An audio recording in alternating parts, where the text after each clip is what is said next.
ہم سب انسان اس دنیا میں آنے کے بعد یہ چاہتے ہیں کہ ہماری زندگی بہت اچھی ہو جائے، پرسکون ہو، اس میں کوئی تکلیف نہ ہو، کوئی غم نہ ہو، کوئی فکر اور کوئی پریشانی نہ ہو.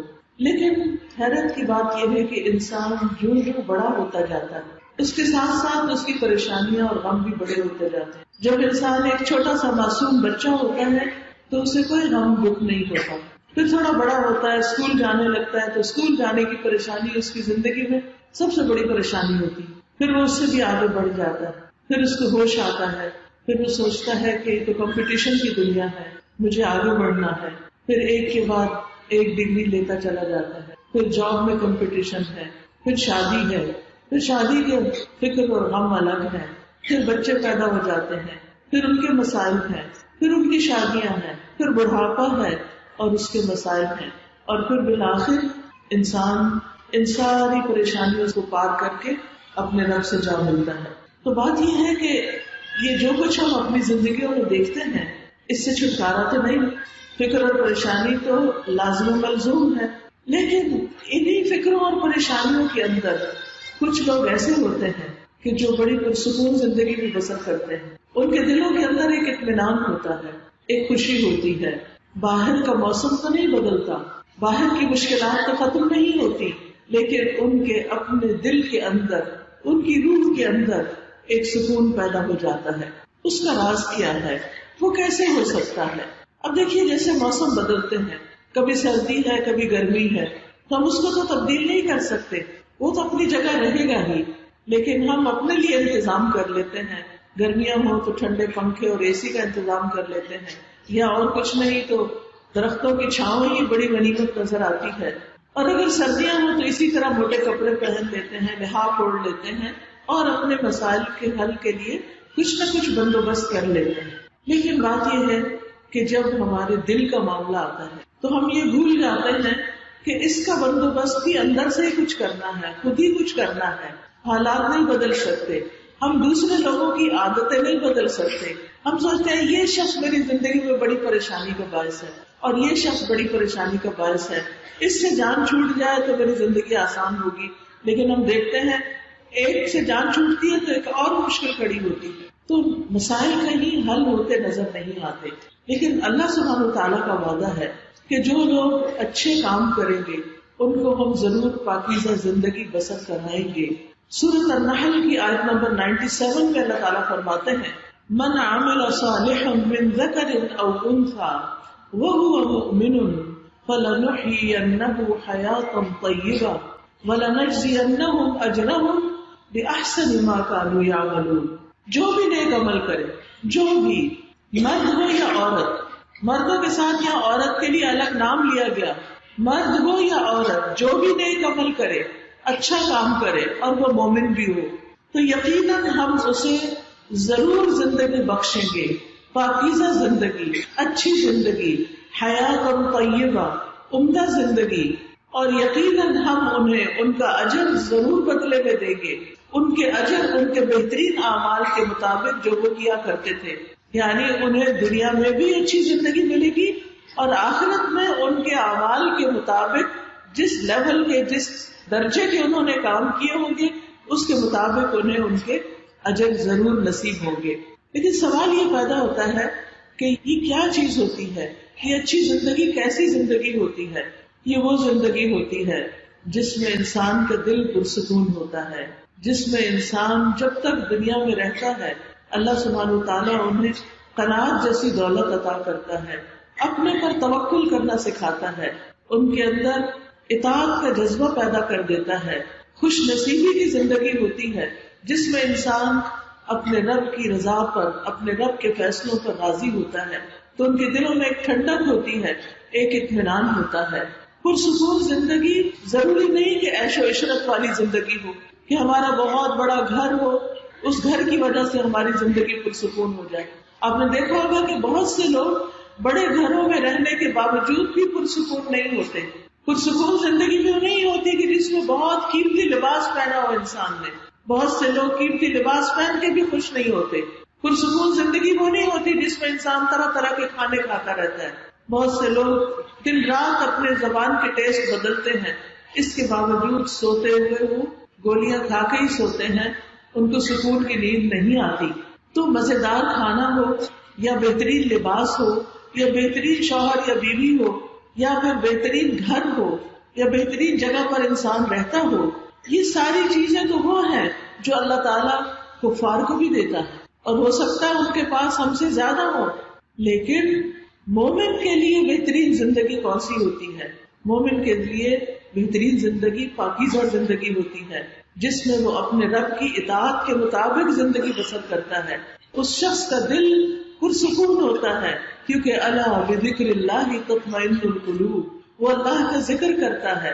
ایسے شخص کا دل بکھرا ہوا نہیں ہوتا، وہ مختلف وادیوں میں گھوم نہیں رہا ہوتا، بلکہ وہ ایک اللہ رب العزت کی طرف متوجہ ہوتا ہے. اس کا سارا غم بس ایک ہی ہوتا ہے، سارے غم اس ایک غم میں سمٹ جاتے ہیں، اور وہ ہوتا ہے کہ میرا رب مجھ سے راضی ہو. کیونکہ اس کو پتا ہے کہ سب سے بڑا تو وہ ہے. اسے معلوم ہے کہ مجھے ایک دن اپنے رب سے جا کر ملاقات کرنی، ایک دن اس کو حساب دینا ہے، ایک دن اسے جواب دینا ہے. اس لیے وہ رب سے محبت کرتا ہے، رب کی ملاقات کا شوق رکھتا ہے، رب سے باتیں کرتا ہے. رب سے ملاقات اور رب کا دیدار کرنا اس کی سب سے بلند ترین سوچ بن جاتی ہے. آپ دیکھیے کہ دنیا میں انسان سوچتا ہے میں یہ چیز دیکھ لوں، یہ کھا لوں، یہ پہن لوں. ہماری خواہشات کیا ہیں؟ ایسا ہو شادی کے لیے، ایسی ہو ساس، ایسا ہو گھر وغیرہ وغیرہ، ایسے ہی خواب دیکھتے رہتے ہیں لوگ. لیکن جو پرسکون زندگی والا شخص ہوتا ہے وہ ان ساری چیزوں سے اوپر اٹھ کے اپنے رب کی ملاقات کا شوق رکھتا ہے. وہ دنیا کی چیزوں میں الجھا ہوا نہیں ہوتا.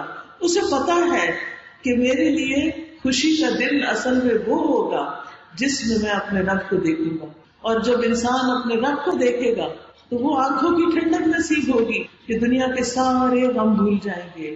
وہ سکون اور وہ خوشی نصیب ہوگی کہ جس کے بعد جنت بھی حقیر نظر آئے گی. اس کو باقی چیزیں اس کے مقابلے میں بہت چھوٹی نظر آئیں گی. پھر دنیا تو کیا، جہاں جنت بھی پیچھے رہ جائے وہاں پھر اس سے بڑی خوشی اور کیا ہو سکتی ہے. تو یاد رکھیے پرسکون زندگی دراصل دل کی زندگی ہوتی ہے، دل کا سکون ہوتا ہے، جس میں انسان کو دنیا میں جو بھی نعمت ملے وہ بندہ اس پر راضی ہوتا ہے. جس کی زندگی میں شکر گزاری ہوتی ہے، جس کی زندگی میں شکوے شکایتیں نہیں ہوتی، وہ انسان پرسکون ہوتا ہے جو نعمتوں کو دیکھ سکتا ہے، جسے رب کی نعمتیں نظر آتی ہیں، وہ نعمتوں کو محسوس کرتا ہے. وہ شخص جس کے دل میں تقویٰ ہوتا ہے، جس کے دل میں اللہ کی یاد کی لذت ہوتی ہے، یعنی اس کا دل ایسا ہوتا ہے کہ جو ہی وہ رب کو یاد کرتا ہے اپنے دنیا کے کام کاج بکھیڑوں میں، جب ذرا سا بھی اس کو تھوڑی سی فرصت ان چیزوں سے ملتی ہے اور وہ دل سے رب کو یاد کرتا ہے تو اس کا دل سرور سے بھر جاتا ہے. بالکل ایسے ہی جیسے جو لوگ دنیا کی چیزوں سے محبت کرتے ہیں، جب ان کو یاد کرتے ہیں، جب ان کو نظر آتی ہے تو ان کا دل خوشی سے بھر جاتا ہے. تو ایمان والوں کا دل اللہ کی یاد سے، اللہ کے ذکر سے، اللہ کی بات سے اسی طرح خوشی سے بھر جاتا ہے. یاد رکھیے پرسکون زندگی وہ ہے جو اللہ کی رضا میں گزرتی ہے. نبی صلی اللہ علیہ وسلم نے فرمایا بے شک انسان اللہ کی رضا حاصل کرتا ہے اور اس میں مسلسل لگا رہتا ہے کہ ہر کام اس لیے کرتا ہے کہ میرا رب راضی ہو جائے. تو اللہ عز و جل جبریل علیہ السلام سے فرماتا ہے کہ بے شک میرا فلاں بندہ میری رضا کی تلاش میں ہے، آگاہ رہو اس پر میری رحمت ہے. یعنی یہ جو مجھے راضی کرنے کی فکر کرتا ہے اس پر میری رحمت ہے. تو جبریل علیہ السلام کہتے ہیں کہ فلاں پر اللہ کی رحمت ہو. حاملین عرش فرشتے، یعنی اللہ کا عرش اٹھانے والے فرشتے، وہ بھی کہتے ہیں، اور پھر ان کے آس پاس جتنے بھی فرشتے اور ہوتے ہیں، حتیٰ کہ 7 آسمانوں والے بھی کہنے لگتے ہیں. اور یہ بات زمین پر بھی اتار دی جاتی ہے کیا کہ اس فلاں پر اللہ کی رحمت ہو. اور پھر آپ دیکھیے کہ ایسے لوگوں کا تذکرہ جب ہوتا ہے تو ان کے ناموں کے ساتھ کیا لگتا ہے، رحمت اللہ علیہ یا رحمہ اللہ، اللہ ان پر رحم کرے، ان پر اللہ کی رحمتیں ہیں. یہ جب ہوتا ہے جب انسان سب سے بڑھ کر اللہ سے محبت کرتا ہے، اللہ کے رب ہونے پر راضی رہتا ہے کہ میرا رب ہے نا. جب بھی کوئی مشکل آتی ہے تو وہ کہتے ہیں میں اکیلا تھوڑی ہوں، میرا رب ہے نا، میرا رب ہے جو میری مدد کرے گا. میرا رب ہے جو میری حفاظت کرے گا، میرا رب ہے جو مجھے کافی ہے. کیونکہ ایسا بندہ اللہ کو اپنے لیے کافی سمجھتا ہے. اور اس میں ہم دیکھتے ہیں ابن عباس رضی اللہ عنہ سے روایت ہے کہ ابراہیم علیہ السلام نے جب انہیں آگ میں پھینکا جا رہا تھا، آگ کے علاوہ میں پھینکا جا رہا تھا، اس وقت انہوں نے کہا تھا حسبنا اللہ ونعم الوکیل، کافی ہے ہمیں اللہ اور وہ بہترین کارساز ہے. اور یہی کلمہ نبی صلی اللہ علیہ وسلم اور آپ کے ساتھیوں نے پڑھا تھا جب انہیں ڈرایا گیا تھا کہ دیکھو تمہارے لیے دشمن جمع ہو گئے ہیں، اب کیا ہوگا، خوف دلایا جا رہا تھا. تو اس خوف کے موقع پر انہوں نے کیا پڑھا، حسبنا اللہ ونعم الوکیل. تو پرسکون زندگی کا راز کیا ہے کہ جب گھبراہٹ طاری ہونے لگے، جب کوئی چیز بہت ستانے لگے، بہت فکر آنے لگے، تو انسان کیا پڑھے، حسبی اللہ ونعم الوکیل. جمع ہو، بہت سے لوگ ہوں تو حسبنا اللہ، اور اکیلے ہوں تو کیا پڑھے، حسبی اللہ ونعم الوکیل، نعم المولا ونعم النصیر. پرسکون زندگی والا شخص وہ ہوتا ہے جو اللہ کو اپنے لیے کافی سمجھتا ہے. یہ سب سے بڑی طاقت ہے. اگر اس کی مدد آ گئی تو پھر تو کوئی کام مشکل رہے گا ہی نہیں. پھر وہ اللہ کے کسی بھی فیصلے کو برا نہیں سمجھتا. اگر وہ معاملہ اس کی مرضی کے مطابق حل ہو جاتا ہے تو وہ کہتا ہے میں اللہ سے راضی، رضیت باللہ ربا وبالاسلام دینا وبمحمد نبیا. اور اگر وہ فیصلہ اس کی مرضی کے خلاف بھی ہوتا ہے، یعنی وہ دعا کرتا ہے لیکن اس کی دعا نہیں سنی جاتی، اس کی وہ بات پوری نہیں ہوتی، وہ پھر بھی راضی ہوتا ہے، تو دل رضا کی ٹھنڈک سے بھرا ہوا ہوتا ہے. وہ کہتے ہیں اس میں بھی خیر ہوگی. یہ جملہ تو میں آپ کو کہوں گی کہ یاد کر لیں، کچھ بھی ہو زندگی میں پازیٹو رہیں. کیا کہیں، اس میں بھی خیر ہوگی. یہ میرے رب کا فیصلہ، اس میں بھی خیر ہو گئی. کوئی فوت ہو گیا، کوئی بات نہیں، رب نے بلا لیا، رب نے جتنی چاہی زندگی دی، اس میں بھی خیر ہوگی، اس شخص کے لیے اس میں بہتری ہوگی. اور باقی جو اس کے پیچھے والا اولاد یا بچے، ان کے لیے بھی اللہ کافی ہے. تو حسبی اللہ، اور اس میں بھی خیر ہوگی. پھر یہ کہ ایسا انسان تقدیر کے لکھنے پر یقین رکھتا ہے. وہ کہتا ہے کہ جو میرے رب نے میرے لیے لکھا ہے وہ مجھے مل کے رہے گا، کوئی چھین ہی نہیں سکتا، اور جو وہ نہیں دینا چاہتا وہ مجھے کوئی دے نہیں سکتا. اور وہ ہر نماز کے بعد کیا پڑھتا ہے، اللہم لا مانع لما اعطیت ولا معطی لما منعت ولا ينفع ذا الجد منک الجد. اللہ کوئی روکنے والا ہے ہی نہیں جس کو تو عطا کر دے، اور کوئی دینے والا ہے ہی نہیں جس سے تو روک دے. تو اصل اختیار کس کے پاس ہے، اللہ رب العزت کے پاس. تو اس لیے مومن جو پرسکون مومن ہوتا ہے وہ کہتا ہے یہ معاملہ تو اللہ کے ہاتھ میں ہے اور وہ ضرور اس پر جو میرے لیے بہتر ہے عطا کر دے گا. پرسکون انسان وہ ہوتا ہے کہ جس کو جو مل جائے اس پہ وہ اتراتا نہیں، وہ اپنے آپ کو بڑی چیز نہیں سمجھتا، اور جو اس سے چھن جائے اس پر دکھی نہیں ہوتا.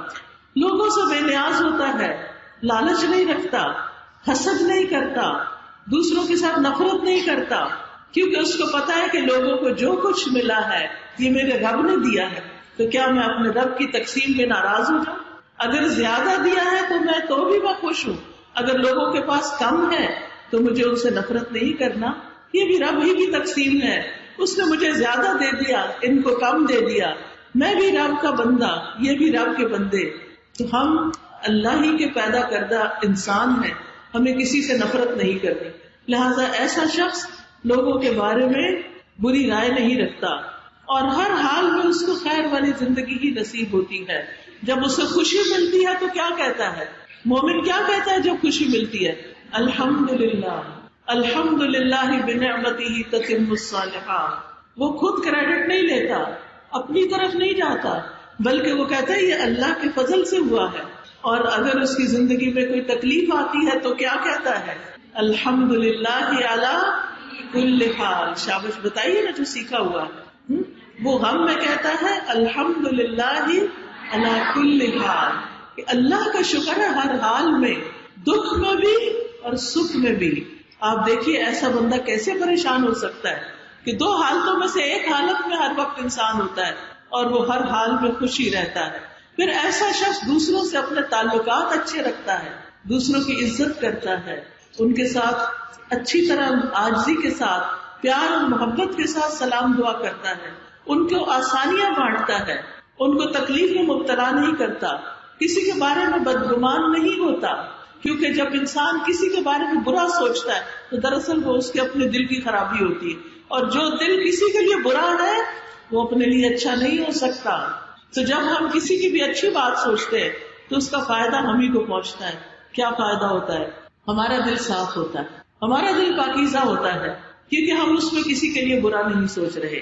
پھر اسی طرح وہ کسی کا تجسس نہیں کرتا، تجسس کرنے سے بہت سی خرابیاں پیدا ہو جاتی ہیں۔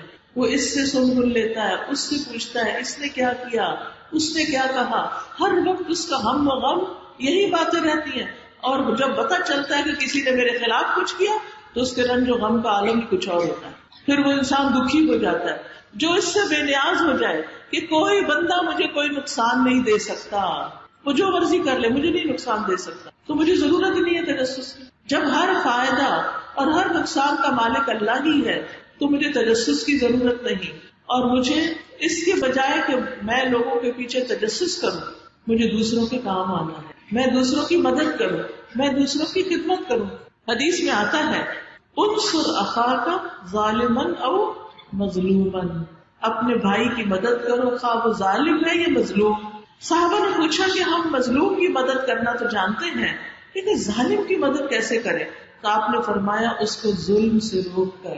ہمارا کوئی بہن بھائی، کوئی دوست، کوئی رشتہ دار لوگوں کے ساتھ بدتمیزی کرتا ہے، بد اخلاقی برتتا ہے، ظلم کرتا ہے، تو ہمارا کیا فرض بنتا ہے کہ اس کو چھوڑ دیں؟ نہیں، اس کو سمجھائیں، اس کو روکیں، اس کے ساتھ بات کریں اور اس کو احساس دلائیں کہ یہ بات غلط ہے، تمہارے لیے نقصان دہ ہے، چاہے وہ اپنا بچہ ہو، چاہے اپنے والدین ہو، چاہے کوئی بھی ہو۔ تو مومن کے لیے ایک آئینے کی طرح ہوتا ہے، وہ آئینہ دیکھتا بھی ہے اور دکھاتا بھی ہے۔ اس سے پھر کیا ہے، تعلقات اچھے ہو جاتے ہیں۔ اور پھر آپ دیکھیے کہ جو دوسروں کے کام آتے ہیں، کام دوسروں کا کر کے تھکتے ہیں لیکن زندگی ان کی پرسکون ہوتی، دل اپنا خوش ہوتا ہے۔ رسول اللہ صلی اللہ علیہ وسلم نے فرمایا اللہ کے نزدیک وہ لوگ سب سے زیادہ پیارے ہیں جو دوسرے لوگوں کے لیے زیادہ فائدہ مند ہیں، زیادہ لوگوں کو فائدہ دیتے ہیں، اور اللہ عز و جل کے ہاں سب سے پسندیدہ اعمال یہ ہے مسلمان کا اپنے بھائی کو خوش کرنا۔ اب دیکھیے یہ اللہ کا پسندیدہ کام ہے۔ آج آپ جا کر اپنے گھر میں امی کو یا شوہر کو یا بچے کو یا ہمسائے کو، کوئی بھی جس کو آپ چاہیں ضرور خوش کریں گے، اور اس لیے خوش کریں گے کہ یہ میرے رب کی خوشی کی بات ہے، اس سے میرا رب خوش ہو۔ اس لیے نہیں کہ میں امی کو خوش کر کے ان کے پاؤں دبا کے یا اس کے سر پہ تیل ڈال کے کہوں مجھے فلاں چیز دے دے، یہ تو پھر مطلب ہی بات ہوئی نا، اور امی نے کر دی نا، اب آپ کا ہو گیا موڈ آف، کدھر گئی خوشی؟ خوشی تو ختم ہو گئی۔ خوشی کب ہوگی؟ جب آپ کہیں اللہ میں دل خالص کر کے صرف تجھے خوش کرنے کے لیے ان کو خوش کر رہی، یعنی کسی نہ کسی کو ضرور خوشی دیں، یہ اللہ کے نزدیک بہت پسندیدہ کام ہے۔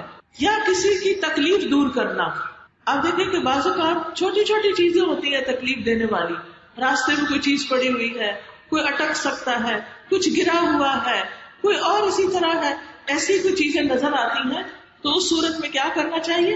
وہ تکلیف دہ چیزیں دور کر دیں۔ جب آپ کسی کی تکلیف دور کریں گے تو پھر کیا ہوگا؟ آپ کی تکلیفیں دور ہوں گی اور یہاں سے زندگی پرسکون ہو جائے گی۔ یا اس کا قرضہ چکانا، اگر اس پر کوئی مالی مصیبت آئی ہوئی ہے، بوجھ ہے، تو اس کو پورا کرنا، یا اسے کھانا کھلانا، دوسرے کو کھانا کھلانا۔ ہم یہ سمجھتے ہیں کہ یہ کھانا شاید کسی باہر والوں کو کھلائے تو تب خوشی ملتی ہے، نہیں، آپ اپنے گھر والوں کو بھی خوشی سے پکا کے کھلائیں۔ آپ دیکھیں کہ اکثر جب پکاتے ہیں نا تو موڈ آف ہوتا ہے کہ یہ کیا میرے ہی ذمہ آ گیا، میں ہی پکاؤں، میں ہی کچن میں ادھر گرمی میں کھڑی رہوں۔ اس کا نتیجہ کیا ہوتا ہے؟ وہ جو ہماری وائف ہوتی ہے نا کھانے تک بھی پہنچتی، کھانے کا مزہ ہی نہیں بنتا۔ جب مزیدار کھانا نہیں بنتا تو جو کھاتا اس کو بھی مزہ نہیں آتا، وہ تعریف بھی نہیں کرتا۔ جب وہ تعریف نہیں کرتا تو پھر پکانے والے کا اور موڈ آف ہو جاتا ہے، تو پرسکون زندگی تو ختم ہو گئی۔ جب آپ اللہ کے لیے پکائیں گے کہ میرا رب دیکھ رہا ہے، کوئی نہیں دیکھ رہا، اللہ دیکھ رہا ہے، کسی کو پتا نہیں مجھے کتنی تکلیف ہو رہی ہے لیکن میرے رب کو پتا مجھے کتنی تکلیف ہے۔ مومن کو تو کانٹا بھی چبھتا ہے تو اس کے گناہ جھڑتے ہیں۔ اب آپ کو تکلیف پہنچ رہی ہے لیکن آپ سی بھی نہیں کر رہے، ہائے بھی نہیں کر رہے، شور بھی نہیں مچا رہے، نتیجہ کیا ہوگا؟ کھانا بھی اچھا بنے گا، کھانے والے بھی دعا دیں گے اور آپ کی خوشی میں اضافہ ہو جائے گا۔ رسول اللہ صلی اللہ علیہ وسلم نے فرمایا اور مجھے اپنے کسی بھائی کی ضرورت پوری کرنے کے لیے اس کے ساتھ جانا اس مسجد یعنی مسجد نبوی میں 1 مہینے کے اعتکاف کرنے سے زیادہ محبوب ہے. جو اپنے بھائی کے ساتھ چلا یہاں تک کہ اس کی ضرورت پوری کر دے، اللہ اس کے قدموں کو اس دن ثابت قدم رکھے گا جس دن قدم ڈگمگا جائیں گے. یعنی قیامت کے دن اللہ سبحانہ وتعالیٰ اس کو ثابت قدمی عطا فرمائے گا. پھر آپ دیکھیے پرسکون زندگی، خوشحال زندگی وہ ہوتی ہے کہ جس میں انسان دوسروں پر خرچ کرتا ہے. فراخ دلی والی زندگی، کھلا دل، کھلا خرچ کرنا. اور پھر کنجوسی اور بخل جو ہے وہ دل کو بھی تنگ کرتا ہے، اور جب دل بھیجتا ہے، دل تنگ ہوتا ہے، انسان کسی کو کچھ دے نہیں سکتا تو کبھی خوشی نہیں مل سکتی. خوشی شرح صدر کا نام ہے، سینے کے کھلا ہو جانے کا نام ہے، اور دل کے کھلا ہو جانے کا نام ہے. آپ دیکھیے کہ بعض اوقات آپ محسوس کریں گے کہ خود کھا کے وہ مزہ نہیں آتا جو کھلا کے آتا ہے، لے کے وہ خوشی نہیں ہوتی جو دے کے ہوتی ہے. تو دینا پرسکون زندگی کا راز ہے، خوشی والی زندگی کا راز ہے. پھر اسی طرح قناعت والی زندگی. رسول اللہ صلی اللہ علیہ وسلم نے فرمایا تحقیق وہ آدمی کامیاب ہو گیا جس نے اسلام قبول کیا اور کفایت کے مطابق اس کو روزی نصیب ہو گئی، یعنی اس کے لیے کھانا پینا کافی ہے، اور اللہ نے اسے اپنی نعمتوں میں سے جو کچھ دیا اس پر قناعت کی دولت عطا کر دی. یعنی وہ راضی ہے، چھوٹا سا بھی گھر ہے تو اس پر بھی خوش ہے کہ اللہ شکر ہے یہ چھت ہے. کتنے ہی لوگ ہیں ایسے ہیں جن کے پاس یہ چھت نہیں، تو وہ یہ نہیں روتا رہتا کہ میرا گھر فلاں محل کی طرح کیوں نہیں. اس لیے کہ زیادہ کی خواہش میں تو کہیں انتہا ہی نہیں. اگر آپ کے پاس محل بھی ہوگا تو آپ کہیں گے کہ او میرے پاس فلاں جیسا محل ہوتا، پھر ایک اور دوڑ میں لگ جائیں گے، ایک اور دوڑ میں لگ جائیں گے. تو کہیں بھی انسان کی تمنا اور خواہشات کی انتہا نہیں ہوتی. اس لیے انسان کو جو ملا ہے اس پر راضی ہو جائے. پھر اسی طرح بعض اوقات ہم یہ کہتے ہیں کہ ہم نیک کام بھی کرتے ہیں، روزہ نماز، دین کی تبلیغ، سب کچھ، اور آزمائشیں ختم نہیں ہوتی. لیکن یاد رکھیے اللہ جس سے محبت کرتا ہے اس کو آزمائش میں مبتلا کر دیتا ہے. تو مومن کو یہ چیز بھی خوش کر جاتی کہ اچھا یہ اللہ کی محبت کی علامت ہے، کیونکہ اللہ تعالیٰ اس بندے کو ٹھوک بجا کے دیکھتا ہے، اس کو ہمیشہ کی جنتیں اس کو عطا کرنی ہے. اس لیے اللہ سبحانہ وتعالیٰ اس بندے کے ساتھ یہ مہربانی کرتا ہے کہ اس کو اور چمکاتا ہے.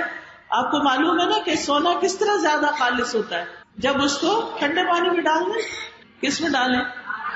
آگ میں ڈالا جاتا ہے، یعنی اس کو پگھلایا جاتا ہے، اس کو آگ پہ خوب خوب گرم کیا جاتا ہے تو اس کا جھاگ اوپر آتا ہے، خالص ہو جاتا ہے. اللہ سبحانہ وتعالیٰ مومن بندے کو جب کسی تکلیف میں مبتلا کرتے ہیں تو اس لیے کرتے ہیں کہ اس کی ساری میل کچیل نکل جائے، اس کے سارے گناہ جھڑ جائیں، اور جب یہ میرے پاس آئے تو پاک ہو کر آئے.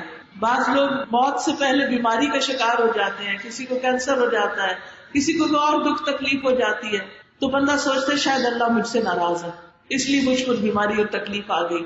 نہیں، اللہ چاہتا ہے کہ جب آپ اس کے پاس پہنچے تو انتہائی خوبصورت ہو چکے ہو، آپ کے اوپر کوئی میل کچیل نہ ہو، کوئی گناہ نہ ہو. تو ایسا بندہ یہ سوچ کر کہ میں صاف ہو رہا ہوں، مجھے کھڑا کیا جا رہا ہے، وہ پریشان نہیں ہوتا پھر اپنی اس بیماری میں. وہ اللہ کے اس فیصلے کو بھی قبول کر لیتا ہے. ورنہ بیماری اپنی جگہ اور اس پر یہ غم اور دکھ پریشانی اور زیادہ اس بیماری کو بڑھا دیتی ہے. تو یاد رکھیے اچھی زندگی ان لوگوں کی ہوتی ہے جن کا دل ہر حال میں مطمئن ہوتا ہے. پاکیزہ زندگی بسر کرنے والے کا دل مطمئن ہوتا ہے اگرچہ حالات کیسے بھی ہوں.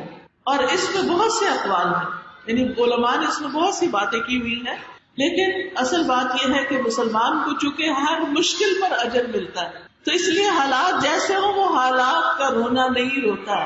وہ یہ نہیں کہتا حالات موافق نہیں، گھر والے تعاون نہیں کرتے، یہ نہیں وہ نہیں، وہ جو کچھ بھی ہوتا ہے اسی کے اندر اپنا رستہ بنا لیتا ہے.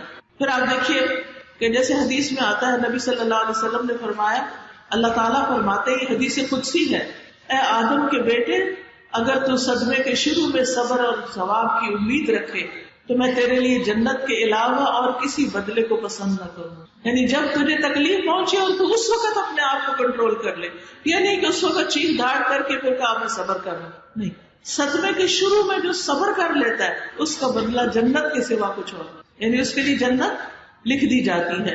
ایسے لوگ پھر تکلیف کیسے بھی آئے اس پر بڑے ہی پرسکون ہوتے ہیں. امام ابن تیمیہ کا نام کس کس نے سنا ہوا؟ ماشاءاللہ کافی لوگوں نے سنا ہوا. امام ابن تیمیہ جو تھے ان کو قید کی سزا ہو گئی، جیل میں چلے گئے. جب وہ وہاں پر پہنچے تو وہ کہتے ہیں میرے دشمن میرا کیا بگاڑ سکتے ہیں، میری جنت اور میرا باغ میرے سینے میں ہے، میرے دل میں ہے، میں جہاں بھی جاؤں وہ میرے ساتھ ہے، وہ اس باغ کو مجھ سے الگ نہیں کر سکتے. یہ ہے پرسکون زندگی. جیل میں پہنچ کے کہتے ہیں میری جنت میرے سینے میں ہے، میں یہاں بھی خوش ہوں.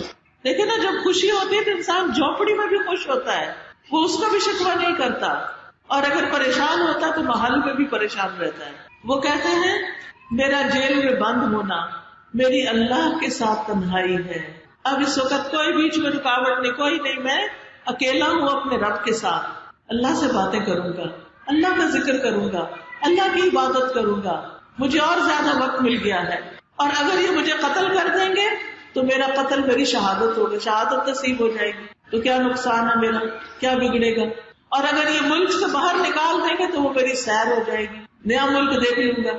جب ان کو قلعے کے اندر قید کیا گیا تو وہ کہا کرتے تھے اگر میں اس قلعے کے برابر سونا بھی خرچ کر دوں تو یہ سارا خرچ کرنا میرے نزدیک اس نعمت کے شکر کے برابر نہیں کہ مجھے زیادہ سے زیادہ عبادت کا موقع مل گیا. یہ بھی انہوں نے کہا کہ میرے دشمن میرے لیے جو نیک اعمال کا سبب بنے ہیں میں انہیں اس پر بدلہ نہیں دے سکتا. یعنی میرے دشمنوں نے مجھے یہاں پہنچایا، لیکن میں اتنا خوش ہوں، اتنا راضی ہوں کہ میں اس کا بدلہ ہی نہیں دے سکتا. سونا بھر کے قلعہ بھی ان کو دے دو تو یہ بدلہ نہیں ہوگا. کیونکہ جو عقل مند انسان ہوتا ہے نا، وہ اپنے وقت کی قدر و قیمت پہچانتا ہے.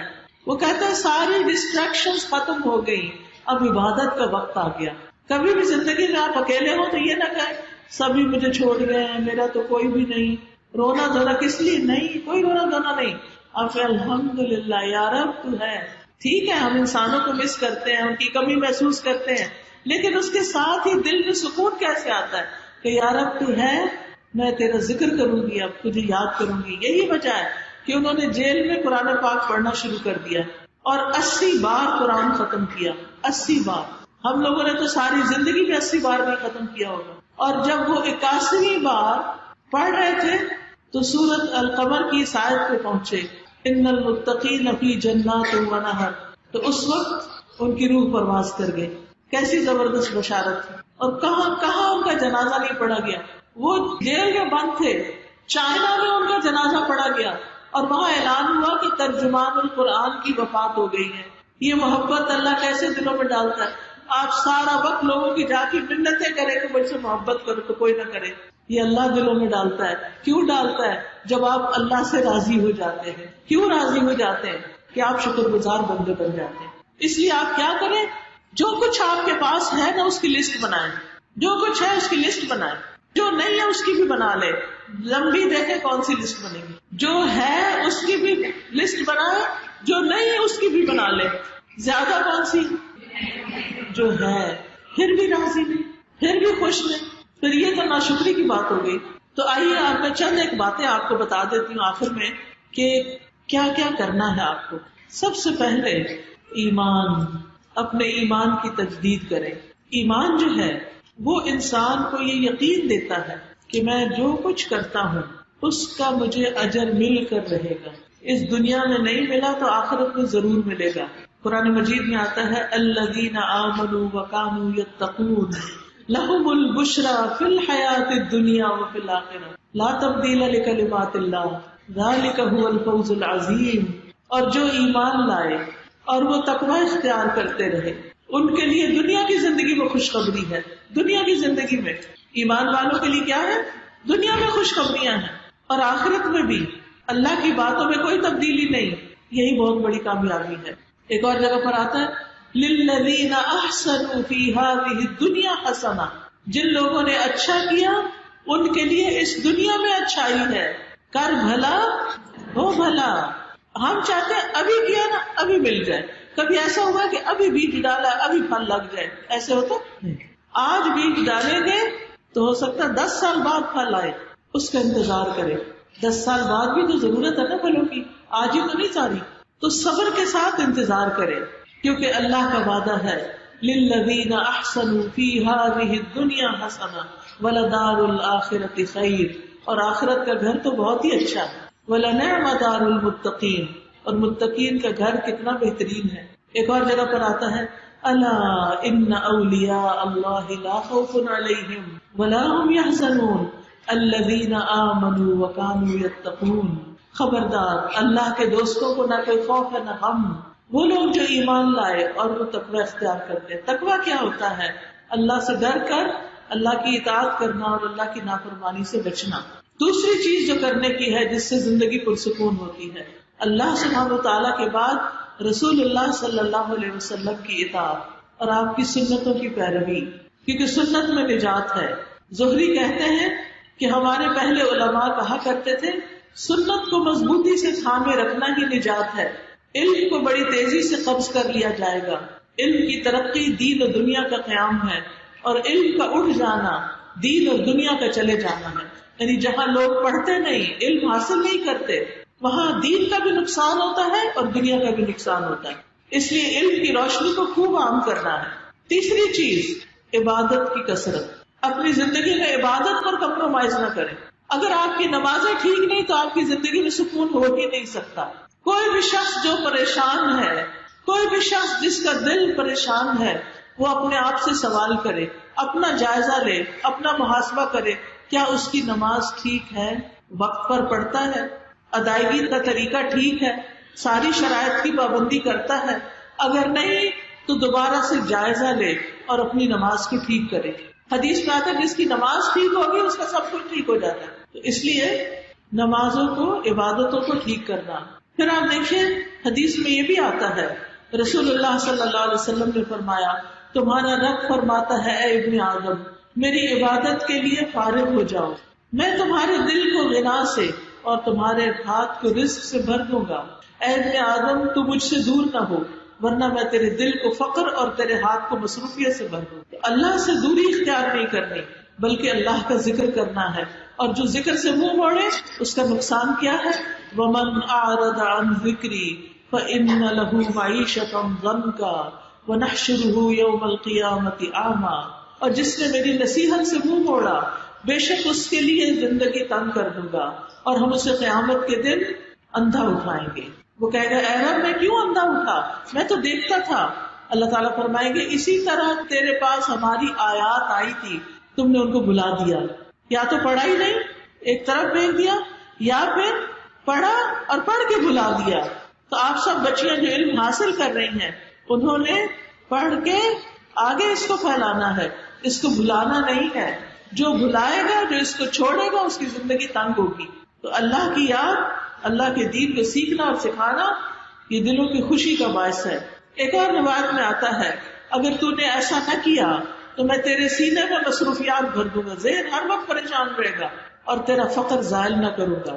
یاد رکھیے سب سے پہلے نمازوں کی حفاظت. سب اپنا اپنا جائزہ لے کے، کوئی روزے تو نہیں چھٹے ہوئے. پیریڈز میں جو روزے رمضان میں چھٹ جاتے ہیں ان کو پورا کرے، نفل روزوں کی کوشش کرے. پھر ذکر کی مجالس میں حاضر ہوں، ہفتے میں کم از کم ایک دفعہ. آپ دیکھیں کہ جو جمعے کا دن ہے نا یہ مسلمانوں کے لیے اسی لیے رکھا گیا ہے، اس دن نماز کے ساتھ خطبہ بھی ہوتا ہے، اور خطبہ میں کیا ہوتا ہے؟ تعلیم ہوتی ہے. لیکن افسوس یہ کہ ہمارے ملک میں تو خطبوں میں صرف سیاسی اور ادھر ادھر کی دنیا کے حالات ہی ڈسکس ہوتے رہتے ہیں. حالانکہ وہ دن تذکیر کا دن ہے، یاد دہانی کا دن ہے، لوگوں کو اللہ کی طرف بلانے کا دن ہے. تو آپ نے کیا کرنا ہے؟ آپ میں سے ہر ایک کوئی نہ کوئی ایسی مجلس ضرور جوائن کرے کہ جس میں اپنے یا تو گھر میں مجلس رکھے یا پھر کسی جگہ پر جا کر قرآن کی تعلیم باقاعدہ حاصل کرے. ناظرہ نہیں ٹھیک اس کو ٹھیک کرے، ناظرہ آتا ہے ترجمہ سیکھے. آپ میں سے ہر ایک کو اللہ کے کلام کو سمجھنا آنا چاہیے. اب تو اتنی آسانی ہوگی کہ لفظی ترجمے والے اردو میں، سندھی میں قرآن مجید موجود ہیں. آپ گھر پر بھی ایک ایک آیت روزانہ ترجمے سے پڑھنا شروع کر دیں، دیکھیں کتنی باتیں آپ پر کھلے گی. تو یہ روشنی آپ کے دلوں کو روشن اور پرسکون کر دے گی. لیکن جب آپ گھر سے نکل کر کسی مجلس میں جا کے بیٹھتے ہیں تو اس مجلس پر فرشتے گھیرا ڈال لیتے ہیں، رحمت ان لوگوں کو ڈھانپ لیتی ہے، سکینت نازل ہوتی ہے. اللہ تعالیٰ ان کا ذکر اپنے پاس موجود فرشتوں میں کرتا ہے. تو اس لیے نیکی کی مجلسوں میں حاضر ہونا لازم کر لیں. اگر دل پریشان ہے، دل گھبرایا ہوا ہے، نیکی کی مجلس میں جا کر بیٹھیں جہاں کوئی واعظ نصیحت تذکیر ہو رہی. پھر اسی طرح نیک اعمال کی طرف رغبت، چاہے بندوں کی خدمت ہو، چاہے گھر والوں کے لیے کھانا پکانا ہو، چاہے کسی کے کام آنا ہو اور دینے والے بنے، مال، وقت، علم، صلاحیتیں، قوتیں، اور اس کے ساتھ ساتھ دل کا بخل دور کرے. قرآن مجید میں آتا ہے فَأَمَّا مَنْ أَعْطَى وَاتَّقَى وَصَدَّقَ بِالْحُسْنَى فَسَنُيَسِّرُهُ لِلْيُسْرَى. وہ جس نے دیا، یعنی جو لوگوں کو دینے والا ہے، اور کچھ نہیں تو آسانیاں دینے والا ہے. پاس پیسے نہیں ہے، مال نہیں، علم نہیں، کچھ لوگوں کے لیے زندگی آسان کرتا ہے، ہر کسی کی تکلیف میں کام آتا ہے. واتقا، اور اللہ سے ڈرتا ہے، یعنی اللہ کی خاطر سب کچھ کرتا ہے. اور اس نے اچھی بات کو سچ مانا، وصدق بالحسنى، اچھی باتوں کو مان گیا، اس پہ عمل کر لیا. فسنيسره لليسرى، تو ہم ضرور اسے آسان راستے کی سہولت دیں گے، یعنی اس کے لیے اچھے کام کرنا آسان کر دیں گے، اس کے لیے زندگی میں آسانیاں کر دیں گے. آسانیاں بانٹو، آسانیاں پاؤ، دوسروں کے لیے زندگی آسان کرو، اللہ آپ کے لیے آسانی کر دے گا. اور سب سے بڑی آسانی کیا ہوگی کہ دل کے اندر سکون آ جائے گا. پھر ایسے کاموں میں لگے جن کا فائدہ زیادہ ہے، اور ان میں سے ایک ہے ذکر، اللہ کا ذکر. رسول اللہ صلی اللہ علیہ وسلم حضرت ابو ہریرہ کے پاس سے گزرے تو وہ ایک پودا لگا رہے تھے. تو آپ نے پوچھا کہ ابو ہریرہ کیا کر رہے ہو؟ کہا میں اپنے لیے پودا لگا رہا ہوں. آپ نے فرمایا کیا میں تمہیں اس سے بہتر پودے نہ بتاؤں؟ ابو ہریرہ نے عرض کیا کیوں نہیں یا رسول اللہ صلی اللہ علیہ وسلم؟ آپ نے فرمایا کہو سبحان اللہ والحمد للہ ولا الہ الا اللہ واللہ اکبر. فرمایا ان میں سے ہر کلمے کے عوض جنت میں تمہارے لیے ایک درخت لگایا جا رہا ہے. آپ سب بھی کہیں سبحان اللہ والحمد للہ ولا الہ الا اللہ واللہ اکبر. سبحان اللہ والحمد للہ ولا الہ الا اللہ واللہ اکبر. سبحان اللہ والحمد للہ ولا الہ الا اللہ واللہ اکبر. تو آپ دیکھیے کہ چند دفعہ بھی آپ یہ پڑھ لیا کریں. اگر کوئی شخص 100 دفعہ دن میں پڑھتا ہے نا تو وہ اتنی نیکیاں کما لیتا ہے کہ اس سے آگے کوئی نیکیوں میں نہیں نکل سکتا. کیا مشکل ہے؟ آپ مثلا صبح کی واک کے ساتھ پڑھ لیں، آپ شام کو اگر لیٹے ہوئے کیلولا کرنے کے لیے تو اس وقت تسبیح پڑھ لیں، ذکر کو لازم کر لیں. ذکر سے دل کو اطمینان ہوگا. یاد رکھیے نیک عمل ہی ساتھ جائیں گے. جب انسان فوت ہوتا ہے اس کا مال کیا ساتھ جاتا ہے؟ کفن کے سوا کچھ نہیں جاتا. اور کفن بھی کس چیز کا ہوتا ہے؟ ریشمی کپڑے کا، قیمتی کپڑے کا، گوٹا کناری لگی ہوتی ہے؟ نہیں. کیسا ہوتا ہے؟ سادہ سفید لٹے کا. اس کی جیبیں ہوتی ہیں، کچھ بیچ میں ڈالا ہوا ہوتا ہے کہ ساتھ ہی لے جاؤ. لے بھی جائے تو کس کام کا؟ کسی کام کا نہیں. وہ یہاں اپنے ہاتھ سے کچھ کر لے اس کا بڑا فائدہ. ساتھ نہیں جائے گا. اولاد ساتھ جاتی ہے، کوئی بھی قبر میں ساتھ رہنے کو تیار ہے؟ کوئی بھی نہیں. ساتھ کیا رہے گا؟ نیک اعمال. ان نیک اعمال کی فکر کر، ذکر کی کثرت، نمازوں کی پابندی. سب سے پہلا حساب کس چیز کا ہوگا؟ نمازوں کا ہوگا. پھر اسی طرح قرآن سے تعلق. قرآن اللہ کا کلام ہے. دنیا میں کتنی کتابیں آپ نے پڑھی ہوگی، اللہ کی کتاب بھی پڑھیے اور سمجھ کر پڑھیے کہ اللہ تعالیٰ کیا کہتا ہے. کوئی اور کتاب سمجھے بغیر نہیں پڑھی جاتی سوائے قرآن کی. مسلمان اتنا بڑا ظلم کرتے ہیں اس کتاب کے ساتھ کہ اس کا مطلب ہی نہیں جانتے. لہٰذا آج سے لے کے اگلے سال کا ٹارگٹ رکھ لے کہ میں نے اس پورے سال میں قرآن کا ترجمہ یاد کر لینا، اور جو نیت کر لے کہ اللہ تعالیٰ ان کے لیے آسانی بھی کر دے گا انشاءاللہ. یاد رکھیے قرآن پڑھنا پڑھانا ایک ایسی تجارت ہے جو کبھی بھی خراب نہیں ہوگی. فرمایا ان الذین یتلون کتاب اللہ واقاموا الصلاۃ وانفقوا مما رزقناہم سرا وعلانیۃ یرجون تجارۃ لن تبور. بے شک جو لوگ اللہ کی کتاب پڑھتے ہیں اور انہوں نے نماز قائم کی اور جو کچھ ہم نے انہیں دیا اس میں سے خرچ کرتے ہیں کھلے بھی اور چھپا کر بھی، وہ ایسی تجارت کی امید رکھتے ہیں جو کبھی بھی برباد نہ ہوگی. اس میں پروفٹ ہی پروفٹ ہے، پروفٹ ہی پروفٹ. ایک حرف پڑھتے ہیں 10 نیکیاں مل جاتی ہیں. کسی بھی کتاب کو ایک حرف پڑھ کے 10 نیکیاں ملتی ہیں؟ 10 نمبر ملتے ہیں آپ کو؟ نہیں. لیکن ہم باقی چیزیں خوب پڑھتے کیونکہ دنیا کی کوئی ڈگری کوئی مال کچھ مل جائے گا، لیکن اللہ کی کتاب نہیں پڑھتے، روز تلاوت نہیں کرتے. تو اس کو پکڑے. بعض بزرگ کہتے ہیں جب ان کو بتایا جاتا کہ ایک مسلمان نہ قرآن پڑھتا ہے نہ حفظ کرتا ہے، وہ کہا کرتے تھے وہ کیسے پھر خوش ہوتا ہے؟ جو قرآن نہیں پڑھتا وہ خوش کیسے ہوتا ہے؟ اور کس چیز کو ترنم کے ساتھ پڑھتا ہے؟ گا کے کیا چیز پڑھ سکتا ہے پھر؟ یعنی انسان کے اندر اللہ نے رکھا ہے نا، اچھی آواز دی ہے، لہک لہک کے پڑھنے کا شوق رکھا ہے. اسی لیے آپ دیکھیں کہ سب سے زیادہ اٹریکٹ گانوں کی طرف ہوتے ہیں, کیونکہ قرآن نہیں پڑھتے نا, تو وہ تجوید کے ساتھ ویسے نہیں پڑھنا آتا, بلند آواز سے نہیں پڑھتے, لہٰذا وہ ساری انرجی دوسری طرف چلی جاتی. اب تو افسوس یہ کہ ہمارے اسکولوں میں بھی بچوں کو بچپن سے ہی میوزک, ڈانسنگ, سنگنگ انہیں چیزوں پہ لگا دیا جاتا ہے, اور جب وہ قاری صاحب آتے ہیں تو وہ سب سو رہے ہوتے ہیں, بچے ان کا دل ہی نہیں چاہتا. یہ مسلمانوں کے گھرانے, کیا واقعی ہم مسلمان ہیں کہ جہاں ہم اللہ کی بات کرنے میں شرم محسوس کرتے ہیں, جہاں ہم دین کی بات کرنے میں شرم محسوس کرتے ہیں, وہ رب جو آسمانوں کا مالک ہے اس کو بڑا نہیں سمجھتے, اور وہ جو 4 پیسوں کا مالک ہو جاتا ہے اس کے لیے ہمارے دل میں بہت بڑی عظمت آ جاتی ہے. ہم کیسے مسلمان ہیں؟ تو یاد رکھیے, قرآن پڑھنے سے دنیا کی بھلائیاں اور خیر اور برکتیں انسان کو ڈھانپ لیتی ہیں. حدیث میں آتا ہے خیرکم من تعلم القرآن وعلمہ, تم میں سے بہترین ہے وہ لوگ جو قرآن پڑھتے اور پڑھاتے ہیں. حدیث میں آتا ہے جو لوگ اللہ کے گھروں میں سے کسی گھر میں اللہ کی کتاب کی تلاوت کرتے ہیں اور اس کی تعلیم میں باہم مصروف ہوتے ہیں, ان پر سکینت نازل ہوتی ہے, رحمت انہیں ڈھانپ لیتی ہے, فرشتے انہیں گھیر لیتے ہیں, اور اللہ ان کا ذکر اپنے پاس موجود فرشتوں میں کرتے ہیں. کیا آپ کا دل نہیں چاہتا کہ اللہ آپ کا ذکر فرشتوں کی مجلس میں کرے, آپ کا نام وہاں لیا جائے, اور وہ بھی اللہ سبحانہ و تعالیٰ آپ کا نام لے؟ اس سے بڑی کیا بات ہو سکتی. لیکن ہمیں کیوں نہیں شوق اس کا؟ کیا ہمیں یقین نہیں؟ کیا ہمارا ایمان نہیں؟ اگر ہے تو پھر اس کو سچا ثابت کرنا چاہیے, اور اللہ کی کتاب کے لیے ہر صورت وقت نکالنا چاہیے. پھر اسی طرح پرسکون زندگی کے لیے دنیا میں کم سے کم چیزوں پر گزارا کرنے کی عادت ہونی چاہیے, زہد اختیار کرنا چاہیے, ضرورت کی اشیاء ہونی چاہیے. دنیا کے اعتبار سے اپنے سے اوپر والوں کو نہ دیکھیں, اپنے سے نیچے والوں کو دیکھیں تاکہ دل میں سکون رہے. دوسروں کی چیزوں کی طرف نہ دیکھیں. لیکن اب تو ایک باقاعدہ نمائش بھی ہوتی ہے اور ہم یہی دیکھتے رہتے ہیں, اس نے کیا پہنا ہے, یہ پرس کیسا ہے, یہ اس کا جوتا کیسا ہے, اس کا زیور کیسا ہے. اس سے کیا ہوتا ہے, دل میں حسرتیں پیدا ہوتی ہیں, کاش ہم بھی کبھی ایسے اس قابل ہوں گے, ہمیں بھی کبھی ملے گا. ضرور ملے گا اللہ کے پاس. اچھے اچھے کام کرتے جائیں اور ان چیزوں سے بے نیاز بے فکر ہو کے آگے بڑھتے جائیں, پھر آپ دیکھیں کیا کچھ نہیں ملتا. وہ جنت جس کا کوئی تصور بھی نہیں کر سکتا. ان چیزوں سے پیچھے بھاگنے کی بجائے آخرت کی تیاری میں زندگی کا وقت لگائیں, صحت اور فرصت سے فائدہ اٹھائیں, پھر مشکلات اور پریشانیوں میں اللہ کی طرف رجوع کریں, اللہ کو پکاریں, اپنی ساری حاجتیں اللہ کے سامنے رکھیں.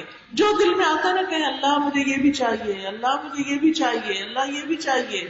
آپ دے سکتے ہیں, آپ غیب کے خزانوں سے دے سکتے ہیں, آپ کو روکنے والا کوئی نہیں. صرف کن کہنا ہے آپ کو, سب کچھ اس سے مانگے. ایک تو آپ کے دل کا بوجھ ہلکا ہو جائے گا, اور دوسرا یہ کہ دعا قبول ہو گئی تو وہ سب کچھ مل بھی جائے گا. بندوں کے سامنے ہاتھ نہ پھیلائیں, اللہ کے سامنے اپنی حاجتیں رکھے, اس سے مدد مانگے, نماز اور صبر سے مدد مانگے. وَاسْتَعِينُوا بِالصَّبْرِ وَالصَّلَاةِ. اللہ تعالیٰ فرماتے ہیں وَاذْكُرُوا اللَّهَ كَثِيرًا لَعَلَّكُمْ تُفْلِحُونَ. اللہ کا ذکر زیادہ سے زیادہ کرو تاکہ تم کامیاب ہو جاؤ. پھر اسی طرح صبر کرنا, مصیبتوں پہ صبر, لوگوں کی باتوں پہ صبر, غم کے وقت صبر, غصے کے وقت صبر. اور اس صبر سے آپ کے دل کو وہ سکون ملے گا اور شر کا دروازہ بند ہو جائے گا. اور جب انسان بے صبرا پن کرتا ہے تو مسائل میں اضافہ ہی ہوتا چلا جاتا ہے. پھر تکلیف اگر آئے کوئی تو اس کے اجر پر نظر رکھیں, تکلیف کو نہ دیکھیں, اس کا اجر دیکھیں. جب اجر دیکھیں گے تو آپ کا دل سکون میں آ جائے گا. پھر قیامت کے دن کے ثواب پر نظر رکھیں.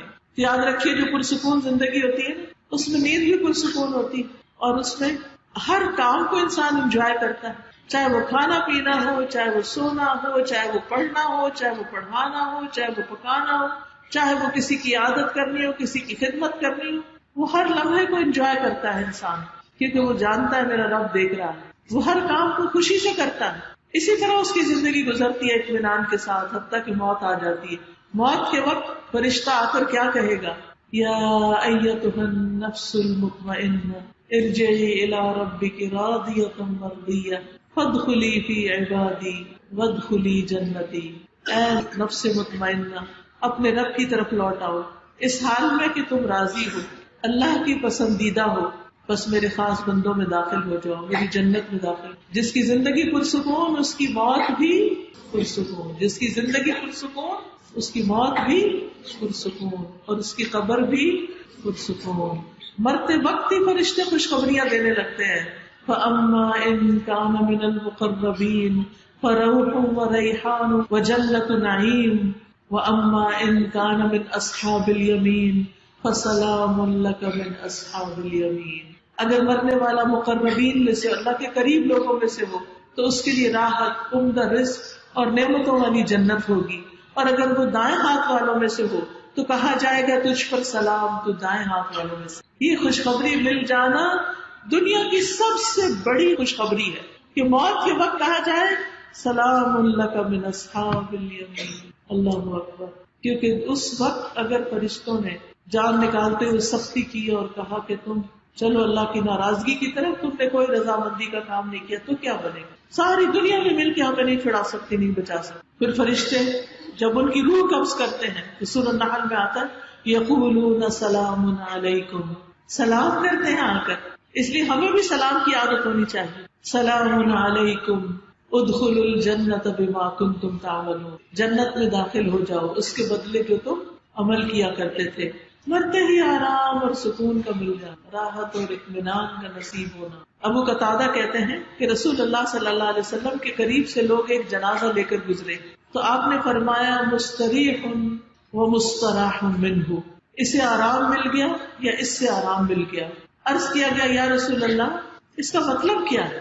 آپ نے فرمایا مومن بندہ دنیا کی مشقتوں اور اس کی تکلیفوں سے اللہ کی رحمت میں نجات پا جاتا ہے، یعنی اللہ کی رحمت کی طرف چلا جاتا ہے. اور فاجر گناہگار بندہ اس سے بندے اور شہر اور درخت اور چوپائے سب آرام پا جاتے ہیں کہ شکر ہے دنیا سے گیا، سب کی مصیبت آسان ہوئی. پھر قبر اس کا انتظار کرتی ہے، قبر اس کو پرسکون کر دیتی ہے. قبر میں اس کے لیے جنت کی طرف سے دروازہ کھڑکی کھول دی جاتی ہے جس سے وہ جنت کے نظارے کرتا رہتا ہے. آپ سوچیں آپ کسی بھی جگہ پر ہو، یہ ایسا ہی ہے جیسے کچھ لوگ ٹی وی کا اسکرین سامنے ہو تو چاہے اکیلے ہو گھر میں انجوائے کرتے رہتے، کبھی ہنستے ہیں، کبھی روتے ہیں، کبھی کچھ کرتے کبھی کچھ کرتے. تو قبر کے اندر چاہے اندھیرا یا کچھ بھی، جنت کی کھڑکی کھلی ہے، کیا کیا نظارے دیکھ رہے ہوں گے. تو وہ قبر بھی ان کے لیے کیا بن گئی؟ پرسکون بن گئی. اسے سکون کی نیند بھی سلا دیا جاتا ہے کہ اب سو جو قیامت کے دن تمہارے لیے آسانیاں ہوگی. پھر قیامت کے دن وہ اٹھے گا تو اس وقت لوگ منہ میں پسینے کی لگام ڈالے ہوئے ہوں گے، اور مومن پر صرف زکام کی طرح کا حال ہوگا، کافر پر موت جیسی چیز طاری ہوگی، لیکن مومن جنت میں سکون سے داخل ہوگا. ان المتقین فی جنات وعیون ادخلوها بسلام آمنین. بے شک متقی لوگ باغوں اور چشموں میں ہوں گے، اس میں سلامتی کے ساتھ بے خوف ہو کے داخل ہو جاؤ.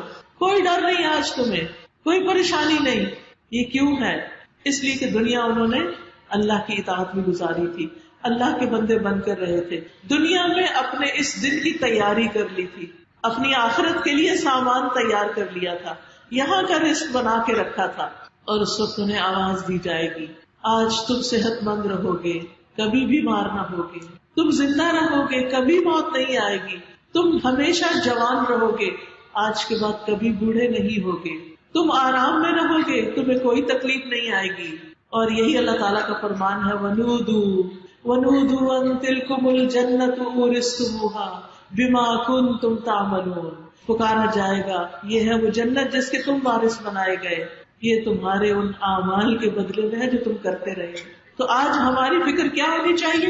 نیک اعمال، اچھی سوچ، اچھا خیال، اچھی نیت، اچھا ارادہ، اخلاص، دوسروں کی عزت احترام، ہر کام شوق سے کرنا، تکلیف میں صبر کرنا، اللہ کا ذکر کرنا، اللہ کے بندوں کے لیے بھلائی چاہنا، خیر خواہی چاہنا، اور دعا کرنا. سب سے آخری چیز ہے دعا. تو آئیے دعا کر لیتے ہیں کہ اللہ تعالیٰ ہمیں دنیا اور آخرت کی بھلائیاں نصیب فرمائے. سبحان اللہ والحمد للہ ولا الہ الا اللہ واللہ اکبر ولا حول ولا قوة الا باللہ العلی العظیم.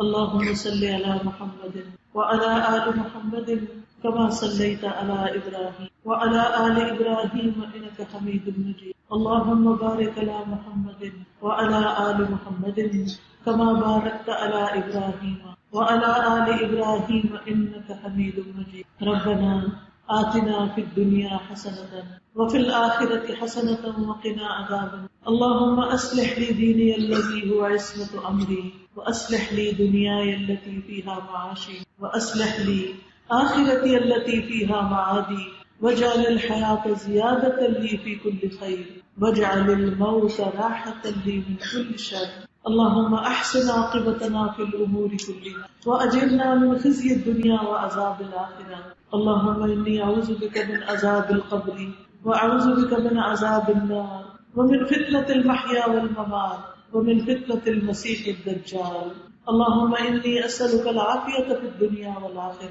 اللهم إني أعوذ بك من ضيق الدنيا وضيق يوم القيامة اللهم اقسم لنا من خشيتك ما تحول به بيننا وبين معصيتك ومن طاعتك ما تبلغنا به جنة ومن اليقين ما تهون به علينا مصائب الدنيا اللهم متعنا بأسماعنا وأبصارنا وقواتنا ما أحييتنا واجعله الوارث منا واجعل ثأرنا على من ظلمنا وانصرنا على من عادانا ولا تجعل مصيبتنا في ديننا ولا تجعل الدنيا أكبر همنا ولا مبلغ علمنا ولا تسلط علينا من لا يرحمنا اے اللہ ہمیں اپنا خوف اتنا عطا کر کہ وہ ہمارے اور ہمارے گناہوں کے درمیان حائل ہو جائے اور اپنی فرما برداری ہم میں اتنی تقسیم کر دے کہ ہمیں تیری جنت تک پہنچا دے اور اتنا یقین عطا کر کہ ہم پہ دنیا کی مصیبتیں آسان ہو جائیں اور جب تک تو ہمیں زندہ رکھے ہمارے کان آنکھ اور قوت سے ہمیں فائدہ عطا کر اور انہیں ہمارا وارث بنا دے اور ہمارا انتقام اسی تک کرنا جو ہم پہ ظلم کرے دشمنوں کے مقابلے میں ہماری مدد کرنا اور ہمارے دین میں مصیبت نازل نہ کرنا دنیا کو ہمارا سب سے بڑا ہم و غم نہ بنا اور نہ دنیا کو ہمارے علم کی انتہا بنا اور ہم پر ایسے شخص کو مسلط نہ کرنا جو ہم پر رحم نہ کرے ربنا لا تؤاخذنا ان نسينا او اخطانا ربنا ولا تحمل علينا اصرا كما حملته على الذين من قبلنا ربنا ولا تحملنا ما لا طاقة لنا به واعف عنا واغفر لنا وارحمنا انت مولانا انصرنا على القوم الكافرين اللهم لا سهل الا ما جعلته سهلا وانت تجعل الحزن سهلا اذا شئت اللهم رحمتك ارجو فلا تكلني الى نفسي طرفة عين واصلح لي شاني كله لا اله الا انت سبحانك انی کنت من الظالمین یا اللہ جتنی بھی بہنیں آئی ہیں اللہ ان کی ساری مشکلات آسان فرما ان کو اپنے گھروں میں سکون اور خوشیاں نصیب فرما وسیع پاک حلال رزق عطا فرما قناعت عطا فرما ایمان اور تقوی عطا فرما عبادات کا شوق عطا فرما یا اللہ ان کے بچوں کو ہدایت عطا فرما ان کو ان کے لیے صدقہ جاریہ بنا یا اللہ جو فوت ہو چکے ہیں ان کی بخشش فرما اللہ ہمارے والدین پر اپنی رحمت نازل فرما یا اللہ تو ہمیں ہر طرح کے قرض بیماری مفلسی مصیبت تکلیف ڈپریشن دکھ ہر چیز سے محفوظ رکھنا یا اللہ جنہوں نے اس پروگرام کو ارینج کیا ہے انہیں زندگی صحت ایمان ہدایت عافیت ہر چیز عطا فرما اور اس کا بہترین اجر عطا فرما یا اللہ جتنی بہنیں چل کر آئی ہیں جتنا بھی فاصلہ انہوں نے طے کیا ہے ہر قدم پر انہیں اجر عطا فرما اور آئندہ کے لیے اپنی ایسی محبت ایمان اور شوق نصیب کر کہ یہ سب خیر پھیلانے والے بن جائیں آسانیاں بانٹنے والے بن جائیں یا رب العالمین ہم سب کے دلوں میں اتفاق اور آپس کی محبت پیدا کر دے یا اللہ تو ہمارے دکھوں کو دور کر دے اللہ اس شہر کو امن والا شہر بنا دے یا اللہ اس کی سڑکیں بہت اچھی ہو جائیں اس کے پانی اور بجلی کے سارے مسائل حل ہو جائیں یا اللہ سب لوگوں کے لیے تو آسانیاں کر دے یا اللہ تو ہم سب کو اپنی رحمتوں سے ڈھانپ لے ربنا تقبل منا انك انت السميع العليم وتب علينا انك انت التواب الرحيم وصلى الله تعالى على خير خلقه محمد وعلى آله واصحابه واهل بيته اجمعين برحمتك يا ارحم الراحمين.